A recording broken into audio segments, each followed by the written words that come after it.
Hello my dear learners, welcome to IAS short short. मेरा नाम है मयूरी भागवानी एंड आज की डेट है 1 दिसंबर। इस साल का आखिरी महीना शुरू हो चुका है आज के दिन के साथ। और ये आखिरी महीना एक होप है आप लोगों के लिए कि अगर अभी तक लाइफ में या इस साल में हमने अपने ड्रीम को रियलाइज करने के लिए कुछ भी चीज़ कुछ भी कसर छोड़ दी है, तो ये एक महीने में हम उस कसर को पूरा कर सकते हैं। ठीक है, we should not leave any stone unturned for realising our dream.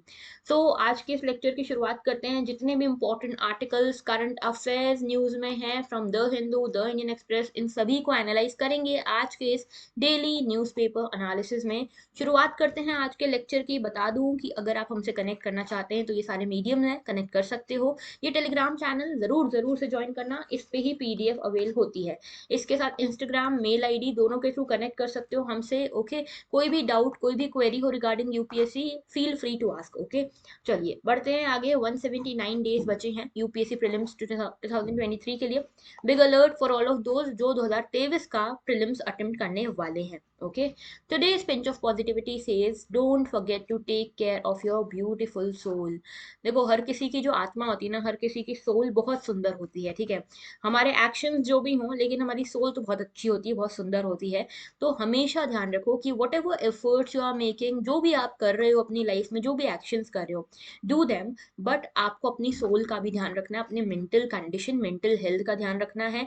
Keep talking to your friends, keep talking to your family, keep talking to your parents. जो भी आपके वेल विशर्स हैं उनसे बातचीत करते रहो। अपने आप को खुश रखना है। ठीक है, इंजॉय द प्रोसेस। ऐसा नहीं कि पढ़ रहे हैं लेकिन एकदम ऐसे मर मर के पढ़ रहे हैं, सिर्फ पढ़ने के लिए पढ़ रहे हैं, ऐसा नहीं करना है। ओके, तो एंजॉय करो प्रोसेस को, खुश रहकर करो, जो भी करो खुश रहकर करो। ओके, चलिए पहला आज का आर्टिकल हमारा है अवार्ड से रिलेटेड। किस चीज का अवार्ड है भाई? तो wild life trust of India, ये एक एनजीओ है जो कि वाइल्ड लाइफ के कंजर्वेशन के लिए काम करता है। इन्होंने अपना एनुअल अवार्ड डिसाइड कर लिया किसको देना है। तो यहाँ पे एक टीम है 8 लोगों की जो केरला में काम करती है टू अवॉइड और to prevent man animal conflict. अब ये मैन एनिमल कॉन्फ्लिक्ट क्या है कि टाइगर घुस गया शहर में, सिटी में, और लोगों को डरा रहा है, एक को मार दिया, इस तरह के जो काम हो रहे हैं, यानी कि जो इंटरैक्शन हो रहे हैं जो नहीं होने चाहिए between the wildlife and the human settlements, human life, इन दोनों के बीच में जो इंटरैक्शन हो रहे हैं, जो अनडिजायर्ड इंटरैक्शन हो रहे हैं, they are known to be man animal interaction which turn into man animal conflict. ठीक है, क्योंकि दोनों ही एक दूसरे से लड़ने की, एक दूसरे से बचने की कोशिश अब करते हैं। तो ये मैन एनिमल कॉन्फ्लिक्ट होता है जिसके कारण कई सारे नुकसान हो सकते हैं वाइल्ड लाइफ को भी, ह्यूमन लाइफ को भी। तो इसको प्रिवेंट करने की कोशिश करता है केरला का एक ग्रुप जो कि 8 मेंबर की टीम है, जिनका नाम है चिन्ना कनल। ठीक है, चिन्ना कनल से है ये पूरा ग्रुप। और ये जो है मुन्नार फॉरेस्ट डिवीजन में ये काम करते हैं मैन एनिमल कॉन्फ्लिक्ट को रोकने के लिए। और यहाँ पे इनके ही एफर्ट से कई सारे मैन एनिमल कॉन्फ्लिक्ट्स रुक पाए हैं। वाइल्ड एलिफेंट्स को प्रोटेक्शन मिल पाया है लास्ट 8 महीनों में। और काफी अच्छा काम इन्होंने किया है। लाइक हर रोज ये जाते हैं फॉरेस्ट में, कोशिश करते हैं कि कोई मैन एनिमल कॉन्फ्लिक्ट ना हो, वाइल्ड लाइफ कंजर्व हो सके। इसको आप as a case study use कर सकते हो अपने आंसर्स में, specially in the environment section. Okay, तो बात करते हैं क्या है ये मैन एनिमल कॉन्फ्लिक्ट। तो देख रहे हो यहाँ पे ये लेपर्ड घुस गया है शहर में और इसको हटाने की कोशिश हो रही है। तो ये लेपर्ड जो है इंसानों को ही मार रहा है। ठीक है, तो this is a example of man animal conflict. Okay, और इससे रिलेटेड कुछ data which you can use और कोट इन योर आंसर्स। अभी देखो, इसमें एक डाटा है 2018-19 से लेकर 2021 तक का जो डाटा है। ठीक है, इसमें पता चला कि 222 एलिफेंट्स जो हैं उनकी डेथ हो गई थी इलेक्ट्रोक्यूशन के कारण। यानी कि एलिफेंट जा रहा है और बीच में कोई हाई टेंशन वायर आ गई जिसके कारण शॉक लगने से एलिफेंट की डेथ हो गई। This is also an example of man animal conflict, क्योंकि जो एलिफेंट है वो ह्यूमन सेटलमेंट में एंटर कर रहा है। अब हो सकता है कि ह्यूमन सेटलमेंट वाइल्ड लाइफ में एंटर कर रही हो, लेकिन जो भी है इंटरेक्शन हुआ तो 222 एलिफेंट्स की जान गई है 3 सालों में, विच is a very very very bad thing, very concerning thing. Okay, 29 tigers की जान गई है लास्ट टाइम पोचिंग में 2019 से 21 तक के बीच में। और लगभग 197 टाइगर्स की डेथ हुई है स्क्रूटिनी के अंतर्गत। ओके। अच्छा, जो लोग स्क्रूटिनी में थे लाइक नेशनल पार्क्स वगैरह में। अच्छा, इसके अलावा ह्यूमन कैजुअलिटीज की बात करें तो एलिफेंट्स ने देखो 2020-21 में लगभग 461 लोगों को मारा, 2019-20 में 585 लोगों को मारा और 2021-22 में 533, यानी कि कुल मिला के 3 सालों में 1500 से ज्यादा ह्यूमंस को मार दिया है एलिफेंट्स ने because of this man animal conflict. Tigers ने इन 3 सालों के बीच लगभग 125 ह्यूमंस को किल कर दिया है, ठीक है। दीज थिंग्स टेल कि मैन एनिमल कॉन्फ्लिक्ट कितना ज्यादा खतरनाक, कितना ज्यादा डेंजरस हो सकता है। ना देखो क्या कॉजेज हैं, क्यों ऐसा मैन एनिमल कॉन्फ्लिक्ट देखने को मिल रहा है। पहली चीज है, बहुत तेजी से अर्बनाइजेशन एंड इंडस्ट्रियलाइजेशन हम कर रहे हैं। वो लैंड जो कि फॉरेस्ट का लैंड है उसमें भी हम इंक्रोच करके नॉन फॉरेस्ट पर्पस के लिए उसको यूज कर रहे हैं। तो भाई वाइल्ड लाइफ अपने हैबिटेट में भी नहीं रहेगी तो कहाँ रहेगी। अब उनका अपना हैबिटेट भी मैन एनिमल कॉन्फ्लिक्ट हो जा रहा है, वहां पे भी उनको इलेक्ट्रोक्यूशन का शिकार होना पड़ रहा है, तो अब क्या ही किया जाए ना। अच्छा, दूसरी चीज ये कि रोड एंड रेल नेटवर्क को एक्सपांड करने के लिए फॉरेस्ट रेंजेस से गुजारा जा रहा है और इस चक्कर में कई सारे एनिमल्स किल हो जाते हैं, मर जाते हैं, इंजर्ड हो जाते हैं। इसके साथ देखो पॉपुलेशन जो है हमारी बढ़ती जा रही है, ह्यूमंस की पॉपुलेशन बढ़ रही है, तो ह्यूमन सेटलमेंट्स की भी जरूरत है। तो नेचुरल रिसोर्सेज लिमिटेड है लेकिन प्रेशर बढ़ता जा रहा है। बात करें wild life trust of India, जो अवार्ड गिविंग जो एजेंसी है, wild life trust of India Indian NGO है जो कि नेचुरल कंजर्वेशन के लिए काम करता है। मोटो है इनका इन सर्विस ऑफ नेचर, देखो इस तरह का लोगो भी है इनका। मिशन है वाइल्ड लाइफ को कंजर्व करना, हैबिटेट को कंजर्व करना और individual wild life wild animals के वेलफेयर के लिए भी काम करते हैं, ठीक है। इसके अलावा WTI जो है इसको कई सारे अचीवमेंट्स के लिए क्रेडिट दिया जाता है, जैसे कि क्रिटिकली एंडेंजर्ड स्पीसीज की पॉपुलेशन को रिकवर करना, स्पीसीज का ट्रांसलोकेशन, ह्यूमन एनिमल कॉन्फ्लिक्ट को रिड्यूस करना एंड सो ऑन। इनको सपोर्ट मिलता है ministry of environment and forest से, मिनिस्ट्री ऑफ सोशल जस्टिस से and state forest and wild life department से भी। ओके, बढ़ते हैं आगे। नेक्स्ट हमारा इशू है आसाम मेघालय बॉर्डर फायरिंग। हुआ क्या है भाई, पहले कनेक्ट कर लो इसको, इंटरनल सिक्योरिटी से कनेक्ट कर सकते हो। तो आसाम एंड मेघालय दोनों ही हमारे नॉर्थ ईस्टर्न स्टेट्स हैं और इनके बीच में कुछ बॉर्डर डिस्प्यूट चल रहा है which materialised in the form of killing of 6 people. 6 लोगों की यहाँ पे जान चली गई इस चक्कर में। क्या है पूरा मामला, तो देखो हुआ क्या है कि यहाँ पे आसाम गवर्नमेंट ने ये क्लेम किया है कि आसाम के फॉरेस्ट ऑफिशियल, आसाम के पर्सनल्स थे जो कि एक जगह पे कुछ पेट्रोलिंग वगैरह कर रहे थे। तो आसाम गवर्नमेंट का दावा ये है कि यहाँ पे इनको 5 लोग मिलते हैं जो कि टिम्बर स्मगलिंग कर रहे थे, टिम्बर स्मगलिंग।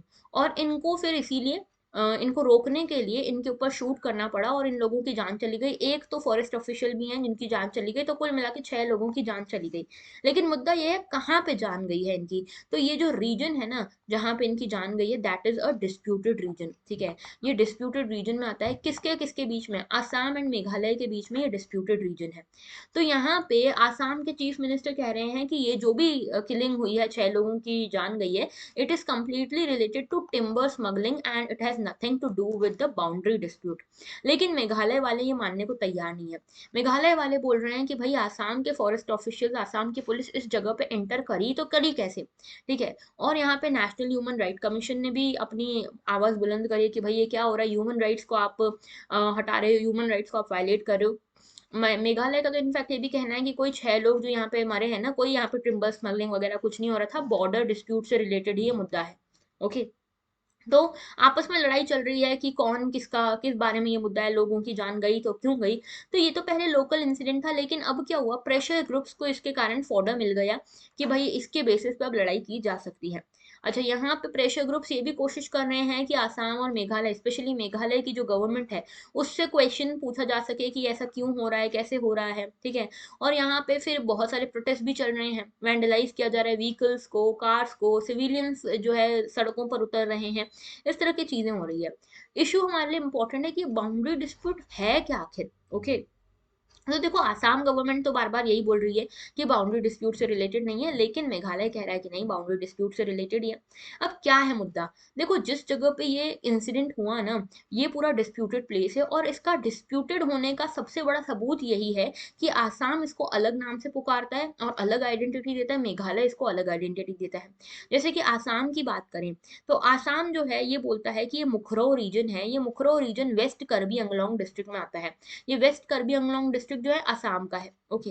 लेकिन मेघालय कहता है कि ये मुखरो जो जगह है ये वेस्ट जयंतिया हिल्स डिस्ट्रिक्ट में आती है। तो दोनों आसाम और मेघालय दोनों ही यहाँ पे इन इस एरिया की जो आइडेंटिटी है अलग अलग बताते हैं। मेघालय बोलता है कि ये वेस्ट जैंतिया डिस्ट्रिक्ट में आता है, और आसाम बोलता है ये वेस्ट कार्बी अंगलॉन्ग में आता है।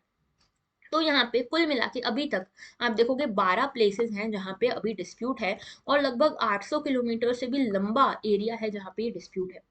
क्यों ये डिस्प्यूट है समझना जरूरी है। तो देखो, जब मेघालय सबसे पहले जो नॉर्थ ईस्टर्न स्टेट था वो सिर्फ आसाम था, ठीक है। आसाम से निकलकर मेघालय को कार्व आउट किया गया, ठीक है। मेघालय जो था वो आसाम में से निकलकर बना, ठीक है, ड्यूरिंग 1970 अलग बना, इसको ऑटोनॉमस स्टेट का दर्जा दिया गया। फिर फाइनली ये फुल फ्लेजेड स्टेट बन गया 1972 में। लेकिन मेघालय अलग हुआ था आसाम से। अब यहाँ पे मेघालय को अलग तो कर दिया गया आसाम से, लेकिन किसी ऑर्डर, किसी एक्ट के बेसिस पे करोगे ना, तो यहाँ पे एक्ट का नाम दिया गया Assam reorganisation Meghalaya act of 1969। इसके अगेंस्ट मेघालय गवर्नमेंट ने आवाज उठाई कि हम इस एक्ट को नहीं मानते, क्योंकि इसके अंतर्गत आसाम रीऑर्गेनाइजेशन एक्ट जो है 1969, जिसके अंतर्गत मेघालय बन रहा था, उसको बनाया गया था 1951 की बारडोली कमीशन के द्वारा, ठीक है। 1951 में जो कमीशन आई थी उसके रिकमेंडेशंस को फुलफिल करता हुआ 1969 का आसाम रीऑर्गेनाइजेशन एक्ट था। अब क्या हुआ कि यहाँ पे जो मेघालय की गवर्नमेंट थी उन्होंने बोला हमने तो 1951 की कमीशन को ही यहाँ पे रिजेक्ट कर दिया था, तो 1969 का एक्ट भी हम रिजेक्ट करते हैं। लोगों ने पूछा रिजेक्ट क्यों कर रहे हो, तो इन्होंने बताया कि भाई देखो, कई सारे ऐसे एरियाज जो मेघालय के हैं, मेघालय के एथनिसिटी वाले लोग वहां रहते हैं, मेघालय की ट्राइब्स वहां रहती है, और इन्होंने ये हिस्से आसाम में डाल दिए हैं, तो ये कहाँ का इंसाफ है। तो कहा यह गया कि ईस्टर्न जयंतिया हिल्स, री भोई, वेस्ट खासी हिल्स, बहुत सारे एरियाज जो कि यहाँ से बिलोंग करते हैं मेघालय से, वो इन्होंने आसाम में डाल दिए हैं, तो गलत है। तो कुल मिला के बातें सेटल हुई, और अभी तक 12 एरियाज पर अभी भी डिस्प्यूट चल रहा है। कहना ये है मेघालय का कि हमारे एरियाज हैं, लेकिन आसाम कह रहा है कि प्रूफ कहाँ है कि तुम्हारे एरियाज हैं, कोई प्रूफ तो तुम दे नहीं पा रहे, ठीक है।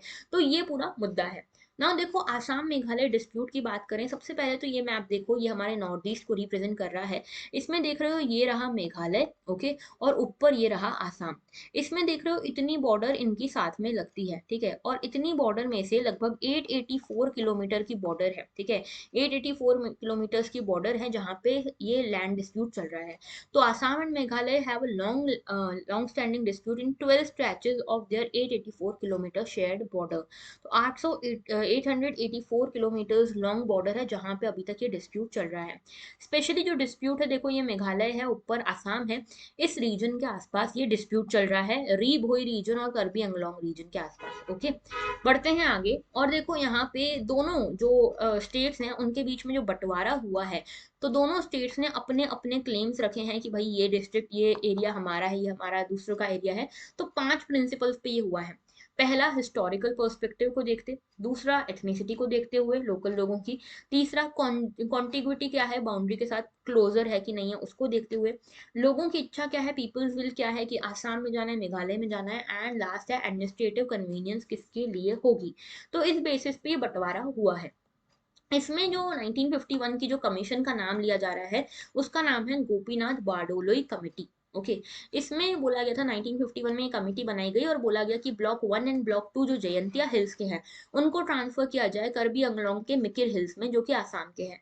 तो मेघालय के ब्लॉक्स को आसाम के ब्लॉक्स में ट्रांसफर करने की बात हो रही थी, और इसी बेसिस पे 1969 एक्ट बना, और इसको रिजेक्ट कर दिया मेघालय ने। इन्होंने बोला कि हम नहीं मानते इसको, और इसीलिए आज भी 12 पॉइंट्स पे डिस्प्यूट है, ओके।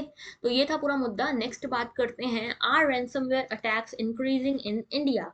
रैंसमवेयर अटैक्स क्या है, बेसिकली फिरौती मांगी जा रही है लेकिन साइबर अटैक के थ्रू, ओके। तो रैंसम का मतलब ही होता है फिरौती, ठीक है। जैसे होता है ना किडनैप कर लिया, फिर आपको कॉल आता है किडनैपर का कि इतनी फिरौती लगेगी, वैसा ही कुछ काम है यहाँ पे, लेकिन साइबर अटैक के फॉर्म में। तो हुआ क्या है, एम्स जो कि वर्ल्ड वर्ल्ड का तो नहीं, इंडिया का एटलीस्ट सबसे बड़ा मेडिकल इंस्टीट्यूट है इंडिया में, all India institute of medical sciences, इसके सर्वर्स को हैक कर लिया गया है, ये पता लग रहा है, ठीक है।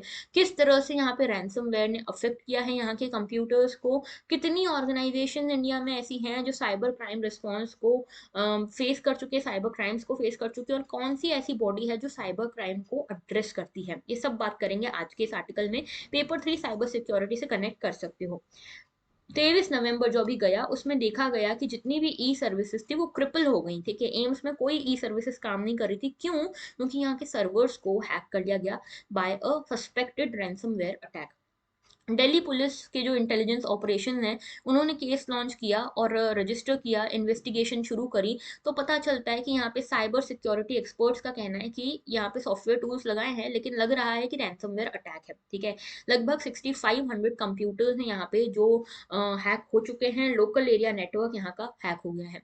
नाउ ये प्रोब चल ही रहा है लेकिन ये समझना जरूरी है कि यहाँ पे असेंशियल प्रोटोकॉल्स भी पता लगाने जरूरी है। असेंशियल सेफ्टी प्रोटोकॉल्स क्या हो सकते हैं ये पता लगाना जरूरी है। रैंसमवेयर क्या है? तो रैंसमवेयर एक मेलिशियस सॉफ्टवेयर होता है। ठीक है, मेलिशियस सॉफ्टवेयर जो कि साइबर क्रिमिनल्स यूज करते हैं किसी भी कंप्यूटर सिस्टम को इन्फेक्ट करने के लिए, और उसमें जितना भी डाटा है उसको ब्लॉक कर लिया जाता है। और ये कहा जाता है कि ये डाटा जो ब्लॉक किया है ये तुमको वापस तभी मिलेगा जब तुम इतना पैसा हमें भेजोगे, इतना जो फिरौती है, इतना जो रैंसम है वो भेजोगे। तो रैंसम डिमांड किया जाता है इस डाटा के एक्सचेंज में। फॉर एग्जाम्पल मान लो कभी आप अपना लैपटॉप खोलते हो, कंप्यूटर खोलते हो, और खोलते से जब आप उसको ऑन करते हो तो आपको लिखा हुआ मिलता है कि your computer has been hacked, if you want the data back give me this kind of rupees, और give me 1 crore rupees and so on. ठीक है, ये क्रिप्टो करेंसी वगैरह किसी में भी आपसे मांग सकते हैं। तो अगर आप ये नहीं दोगे तो आपका ये हमेशा ब्लॉक भी रहेगा। दे दोगे तो शायद हो सकता है, चांसेस है खुल जाए। तो ये बेसिकली रैंसमवेयर अटैक है जो कि साइबर क्राइम के थ्रू हुआ है। ठीक है, अभी ये क्लियर नहीं है कि एम्स कंप्यूटर ही टारगेटेड थे या क्यों टारगेटेड थे, या मालवेयर यहाँ पे है कि कोई रैंसमवेयर हुआ है, लेकिन जितना समझ में आ रहा है वो यहाँ पे रैंसमवेयर ही है। तो यहाँ पे ये लग रहा है कि किसी ने कोई वेब लिंक खोल ली है किसी कंप्यूटर से। ठीक है, क्योंकि यहाँ पे इतने सारे 6500 कंप्यूटर्स हैं, किसी एक कंप्यूटर से कोई वेब लिंक खोल दी गई है जो कि यहाँ पे आई थी इन फॉर्म ऑफ रैंसमवेयर, और वो खोलने के बाद ये पूरा सिस्टम हैक हो गया है। ठीक है, तो कितने सीरियस हो सकते हैं रैंसमवेयर अटैक्स? तो देखो पता यही चल रहा है कि एम्स के लगभग 5 सर्वर्स को हैक कर लिया है जिसमें 3 करोड़ पेशेंट्स की जानकारी थी, एंड 3 करोड़ पेशेंट्स की जो प्राइवेट इंफॉर्मेशन थी, जो सेंसिटिव डाटा था, that has been compromised, which is a very huge concerning issue. इसके अलावा ये रैंसमवेयर जो है ये क्रिटिकल इंफ्रास्ट्रक्चर, कमर्शियल इंफ्रास्ट्रक्चर को इन्फेक्ट कर सकता है। और यहाँ पे ये भी पता चलता है कि थर्ड क्वार्टर ग्लोबल रिपोर्ट आई थी एक। ठीक है, इसमें पता चलता है कि 25 मेजर रैंसमवेयर्स जो हैं अभी काम कर रहे हैं, like 25 major ransomwares are there in circulation. Okay, इसके अलावा ग्लोबल क्राइम ट्रेंड रिपोर्ट आई जिसमें ये बोला गया कि रैंसमवेयर जो है सेकंड हाईएस्ट रैंकिंग थ्रेट है after money laundering. Money laundering सबसे बड़ा थ्रेट है और उसके बाद है रैंसमवेयर अटैक्स। ओके, इंडिया में कौन सी ऐसी एजेंसी है जो डील करती है साइबर अटैक से? तो देखो 2004 में एक एजेंसी बनाई गई थी जिसका नाम है CERT In, Indian computer emergency response team.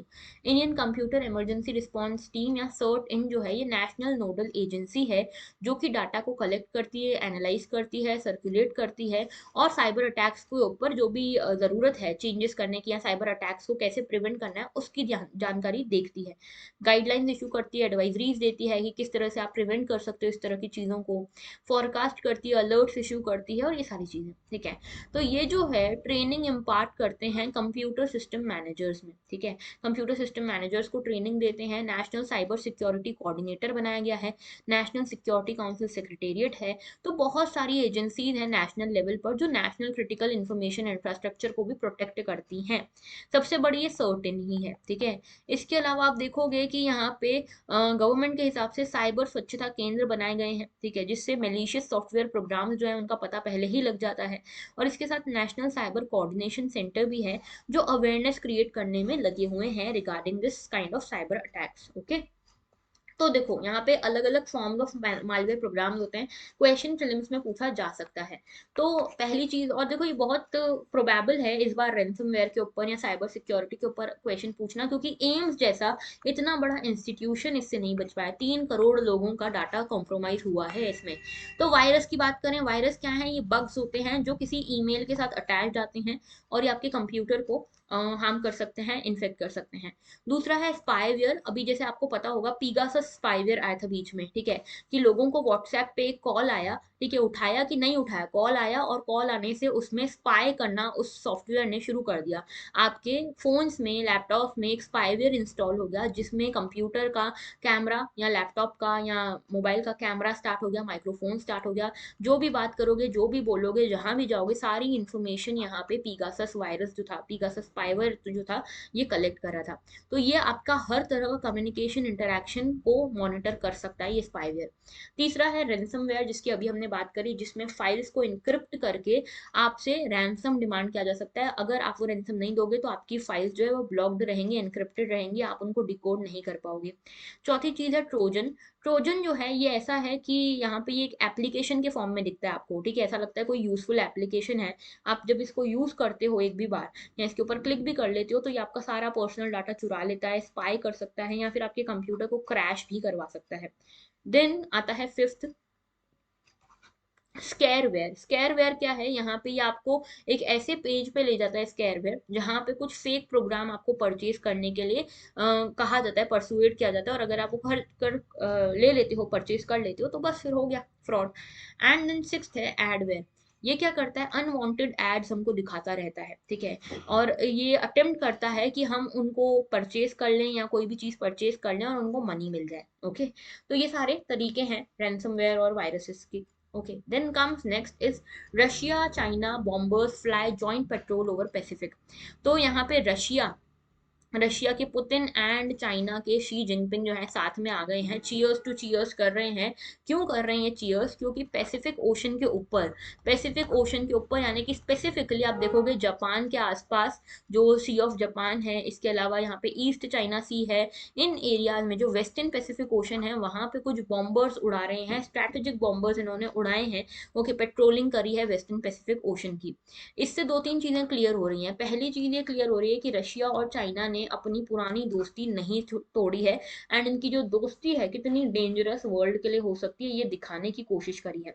दूसरा, अपनी हेजिमनी दिखाने की कोशिश करी है टू यूएस स्पेशली, क्योंकि दोनों ही अभी यूएस के कॉम्पिटिटर्स चल रहे हैं। एक तो रशिया यूक्रेन वॉर के कारण रशिया की दुश्मनी हो गई है यूएस से और ज्यादा, और चाइना की तो थी ही ट्रेड वॉर वगैरह के कारण। और तीसरी चीज इन्होंने ये भी दिखाने की कोशिश करी है कि इनके बीच में डिफेंस टाइज कितने स्ट्रांग है, ठीक है। तो ये सारी चीजें दिखाने की कोशिश हो रही है यहाँ पे। याद रखना कि यहाँ पे TU-95 बॉम्बर है रशिया का, और चाइनीज का HC-K बॉम्बर है जो यहाँ पे सी ऑफ जापान और ईस्ट चाइना सी के ऊपर उड़ रहा था। एक्सरसाइज में कई सारी जॉइंट ड्रिल्स भी हुई हैं मॉस्को एंड बीजिंग में, और डिफेंस कोऑपरेशन दोनों के बीच में काफी लंबे समय से हो रहा है। चाइना ने ये पॉइंटेडली रिफ्यूज किया है कि हम रशिया को क्रिटिसाइज नहीं करेंगे रशिया यूक्रेन वॉर के चक्कर में, और इन्होंने नाटो को, यूएस को ब्लेम किया है कि आपने प्रोवोक किया है रशिया को कि ऐसा यूक्रेन के ऊपर वॉर करे। जो भी सैंक्शन लगाए गए हैं रशिया को, रशिया के ऊपर, उनको नहीं मान रहा है चाइना, ठीक है। तो बेसिकली कोशिश यही है कि ये तीन चीजें प्रूव हो पाए। नाउ देखो यहाँ पे जो मैपिंग से रिलेटेड इशू है, एक तो सी ऑफ जापान न्यूज में था, तो सी ऑफ जापान कहाँ आता है, इसको ईस्ट सी भी बोलते हैं, पहले याद रखना। सी ऑफ जापान है तो जापान के पास में आएगा। यहाँ पे देखो ये जापानीज आइलैंड्स हैं, और जापान के आइलैंड्स के इधर ईस्ट, सॉरी वेस्ट में, जापान के आइलैंड्स के वेस्ट में आपको दिखता है ये सी ऑफ जापान या ईस्ट सी। ओके, इधर साइड पे रशिया है, फिर नॉर्थ कोरिया है, फिर साउथ कोरिया है, और इधर साइड पे जापान है। ये सभी ने घेर के रखा है इसको। ऊपर आता है टाटर स्ट्रेट, नीचे आता है कोरिया स्ट्रेट। ओके, ये याद रखना इंपॉर्टेंट है। इसके अलावा यहाँ पे ये कुरील आइलैंड है। कुरील आइलैंड जो है डिस्प्यूटेड है between Japan and Russia. Okay, तो ये कुरील आइलैंड जो है इनके भी थोड़ा सा ध्यान रखना है आपको। ऑलराइट, बढ़ते हैं आगे। और ये है हमारा ईस्ट चाइना सी। ईस्ट चाइना सी जो है चाइना के ईस्ट में पड़ता है। ओके, और आप देखते हो कि यहाँ पे देखो ये ऊपर आता है येलो सी जो छोटा सा है। ओके, यहाँ पे साउथ कोरिया है, नॉर्थ कोरिया है, चाइना है, जापान है, और नीचे ताइवान है। इन कंट्रीज के बीच में ईस्ट चाइना सी है। एक साइड पे आता है ताइवान स्ट्रेट। ओके, यहाँ पे आएगा कोरिया स्ट्रेट, ठीक है, जो अलग करता है सी ऑफ जापान और ईस्ट चाइना सी को। इसके अलावा यहाँ पे जो है ना ये ryukyu आइलैंड्स, ये ryukyu आइलैंड्स जापान के ही हैं। ओके, तो ये इंपॉर्टेंट लोकेशन है। नाउ बढ़ते हैं आगे। नेक्स्ट हमारा इशू है regarding supreme courts and great Indian bustard. तो सुप्रीम कोर्ट ने सेंटर से बोला है कि भाई आप क्या कर रहे हो ग्रेट इंडियन बस्टर्ड को बचाने के लिए, कंजर्व करने के लिए, जरा बताइए हमें। तो सुप्रीम कोर्ट ने गवर्नमेंट से रिस्पॉन्स मांगा है। और सुप्रीम कोर्ट का कहना है, जैसे आपने प्रोजेक्ट टाइगर निकाला था ना, और वो कितना सक्सेसफुल रहा प्रोजेक्ट टाइगर। हमने सोचा था कि बाई 2020 हमको जो है अपनी टाइगर्स की पॉपुलेशन डबल करनी है, लेकिन हमने उससे पहले ही कर दी। तो वैसे ही हमें एक प्रोजेक्ट ग्रेट इंडियन बस्टर्ड भी निकालना चाहिए, ये कहना है सुप्रीम कोर्ट का, और इस पे इन्होंने सेंटर की राय मांगी है। तो प्रोजेक्ट टाइगर जो था, जैसे गवर्नमेंट का मोस्ट सक्सेसफुल कंजर्वेशन प्रोग्राम रहा, वैसे ही ग्रेट इंडियन बस्टर्ड के लिए भी निकालना चाहिए, क्योंकि great Indian bustard already critically endangered है, बहुत कम होती जा रही है हमारे देश से और पूरे वर्ल्ड से भी। और साथ में गुजरात और राजस्थान तक ही इनका हैबिटेट सीमित है। तो ये करने की ज़रूरत है। इसके लिए इन्होंने बोला कि भाई जो एक्स्ट्रा बड़ी बड़ी जो हाई टेंशन वायर है उनको हटाना चाहिए, ठीक है, सो दैट ये इनको शॉक वॉक ना लगे, क्योंकि हेवीएस्ट फ्लाइंग बर्ड है तो ज़्यादा ऊंचाई तक उड़ नहीं पाती, कम ऊंचाई तक ही उड़ पाती है, ठीक है। तो इसके लिए यहाँ पे बातचीत चल रही है ना। देखो, ग्रेट इंडियन बस्टर्ड की बात करें तो हेवीएस्ट फ्लाइंग बर्ड है, जो इंडियन सब कॉन्टिनेंट में ही मिलती है। स्टेट बर्ड है राजस्थान की। हैबिटेट इसका है एरिड ग्रासलैंड। ये देख रहे हो पिक्चर में, देखो यहाँ पे एरिड ग्रासलैंड दिख रहे हैं, ऐसे सूखे हुए ड्राई ग्रासलैंड आपको दिखेंगे।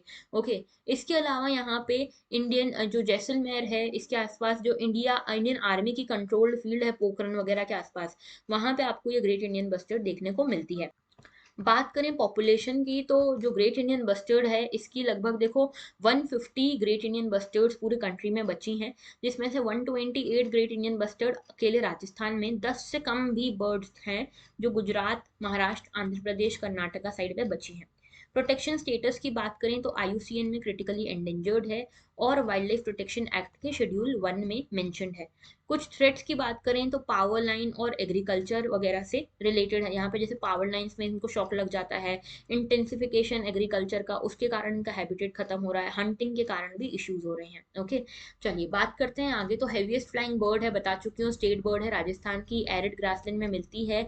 वैसे आप देखोगे ग्रेट इंडियन बस्टर्ड की 4 बस्टर्ड स्पीशीज हैं, ठीक है। उनमें से लार्जेस्ट जो स्पीशी है वो ग्रेट इंडियन बस्टर्ड की है, जो इंडिया में मिलती है। आईयूसीएन में क्रिटिकली एंडेंजर्ड है, बहुत बहुत बहुत इंपॉर्टेंट है ये, ठीक है। साइट्स में अपेंडिक्स 1 में आता है और शेड्यूल 1 है वाइल्ड लाइफ प्रोटेक्शन एक्ट का। ओके, ऑल राइट, बढ़ते हैं आगे। तो देख रहे हो ये इस तरह की दिखती है ग्रेट इंडियन बस्टर्ड। ओके, और यहाँ पे इसको 2011 में ही आईयूसीएन के क्रिटिकली एंडेंजर्ड लिस्ट में डाल दिया गया था, ठीक है। इसके अलावा ये जो है बहुत ही कम एरियाज में मिलती है, देख रहे हो यहाँ पे राजस्थान हो गया, गुजरात हो गया, मध्य प्रदेश हो गया, आंध्र प्रदेश हो गया, कर्नाटक हो गया, महाराष्ट्र हो गया, इन एरियाज में ही मिलती है। ओके, चलिए बढ़ते हैं आगे। नेक्स्ट इशू है हमारा वर्ल्ड बैंक की एक रिपोर्ट।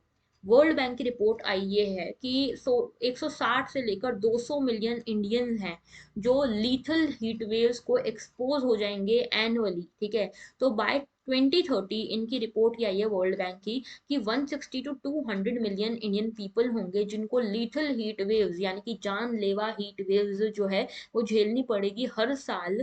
ये कहना है वर्ल्ड बैंक का। और इनका ये भी कहना है कि इस चक्कर में 34 मिलियन इंडियंस जो हैं वो जॉबलेस हो जाएंगे, प्रोडक्टिविटी कम हो जाएगी हीट स्ट्रेस के कारण। और बाय 2037 जो अभी हमारी कूलिंग की डिमांड है ना, जैसे अभी सभी के घर में एसी नहीं होता है, क्यों? क्योंकि इतनी डिमांड नहीं है कूलिंग की। लेकिन 2037 ये कूलिंग की डिमांड 8 टाइम्स बढ़ जाएगी और आप सभी को अपने घरों में एसी लगाना पड़ जाएगा। ओके, तो सिनेरियो ये है कि आज के टाइम पे इंडिया जो है अभी उसको ये समझना चाहिए कि हमें एनर्जी रिक्वायरमेंट आगे जाके होने वाली है। तो अभी से alternative and innovative energy efficient technologies हम लेकर आए, हम क्लाइमेट इन्वेस्टमेंट करें उन अपॉर्चुनिटीज में जहां कूलिंग सेक्टर इन्वॉल्व है, ठीक है। और ये जो है 1.6 ट्रिलियन डॉलर का कूलिंग सेक्टर बन सकता है, क्लाइमेट इन्वेस्टमेंट यहाँ पे बन सकती है by 2040, which can lead to 3.7 million jobs. Okay, अच्छा, इसके अलावा यहाँ पे रिपोर्ट ये भी प्रपोज करती है कि एक न्यू दिल्ली का इंडिया कूलिंग एक्शन प्लान बनाना चाहिए हमको, जो बनाया है हमने 2019 में, जिसमें हमने नई इन्वेस्टमेंट लेकर आए हैं 3 सेक्टर्स में, एक तो कंस्ट्रक्शन, कोल्ड चेन और रेफ्रिजरेशन में। ओके, इसके अलावा यहाँ पे कोई एक पॉलिसी बनानी चाहिए डिस्ट्रिक्ट कूलिंग की, ठीक है, जिसमें हम ये देखें कि किस तरह से हम कम पावर यूज करके कूलिंग सॉल्यूशंस निकाल सकते हैं। ओके, तो ये पूरा आर्टिकल है regarding the climate change and the heat waves. तो हीट वेव्स क्या है इसकी बात कर लेते हैं। देखो, हीट वेव होती है जब टेम्परेचर एकदम से बढ़ जाता है और वो टेम्परेचर ह्यूमंस फील कर पाते हैं। तो जब एक अनयूजुअली हॉट वेदर होता है ना और वहाँ पे टेम्परेचर हायर हो जाते हैं देन एवरेज, तो वो लीड करता है हीट वेव की तरफ। तो हीट वेव्स जो है टिपिकली मार्च एंड जून के बीच में आपको देखने को मिलते हैं। ओके, और इंडिया में central and north western India में आप देखते हो, आंध्र प्रदेश उड़ीसा के आसपास यहाँ पे ये हीट वेव्स आपको देखने को मिलते हैं। एटमॉस्फेरिक कंडीशंस जो है इस तरह की बन जाती हैं। क्राइटेरिया यही है कि जब हीट वेव तब देखने को मिलता है जब नॉर्मल टेम्परेचर से आप यहाँ पे ज़्यादा टेम्परेचर फील करने लगो, लाइक 4.5 टू 6.5 डिग्री सेल्सियस ऊपर आप टेम्परेचर फील करने लगो अगर, तो यहाँ पे सीवियर हीट वेव होती है। मतलब सीवियर हीट वेव तो तब होती है जब 6.4 से भी ज़्यादा आप टेम्परेचर राइज देखो, लेकिन 4.5 से 6.4 डिग्री सेल्सियस तक अगर टेम्परेचर राइज हो रहा है तो that leads to heat wave also. Okay, plains के लिए ये एक्चुअल मैक्सिमम टेम्परेचर जो है that should not be more than 45 degree celsius. अगर 45 डिग्री सेल्सियस से ऊपर चला गया मतलब कि हीट वेव आ गई है, और सिवियर हीट वेव है अगर 47 से ऊपर चला गया तो, ठीक है। तो this all leads to heat waves. Reasons क्या हैं? पहली चीज तो यही है, कॉन्क्रीटाइजेशन हम बहुत कर रहे हैं, कॉन्क्रीट सरफेसेस बना रहे हैं अर्बन एरियाज की, तो इसके कारण क्या हो रहा है कि जो हीट ऐसे स्ट्राइक करती है हमारे रोड वगैरह पे, ये एब्जॉर्ब हो जाती है इंस्टीड ऑफ रिफ्लेक्टिंग बैक। तो अल्बीडो इफेक्ट जो है वो कम हो रहा है। मुझे जरा बताना आप लोग कमेंट सेक्शन में कि अल्बीडो क्या होता है, ठीक है, कमेंट सेक्शन में बताना अल्बीडो क्या है। एंड ये भी बताना कि जो ट्री कवर जो है, ट्री कवर कम होने से अल्बीडो इफेक्ट कैसे कम हुआ, ठीक है। अर्बन हीट आइलैंड फॉर्म होने लगते हैं, ठीक है, अर्बन हीट आइलैंड्स बनने लगते हैं, यानी कि एक ऐसा एरिया जहाँ पे आसपास टेम्परेचर नॉर्मल है लेकिन इस पर्टिकुलर एरिया में टेम्परेचर बढ़ा हुआ है, तो ये एक आइलैंड बन गया जिसको अर्बन हीट आइलैंड बोल रहे हैं।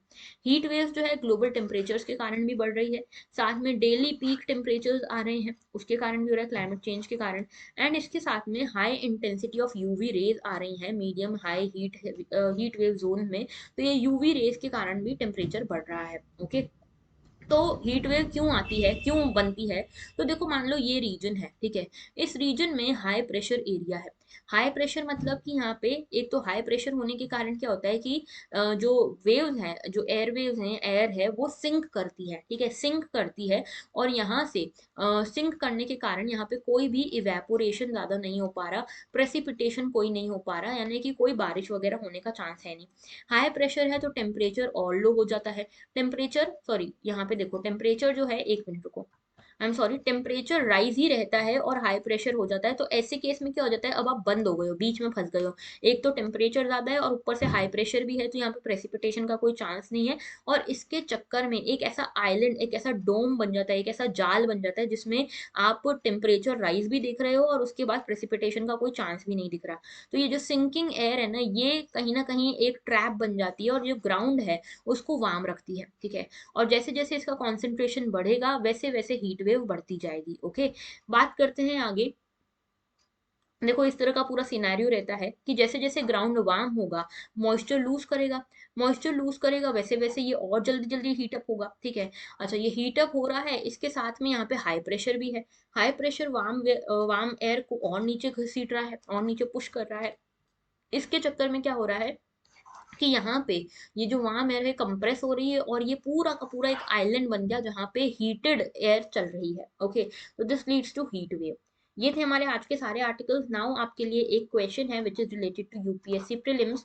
इसका जवाब जरूर से देना मुझे, ठीक है, अपने कमेंट सेक्शन में। तो ये है रिगार्डिंग मॉनेटरी पॉलिसी।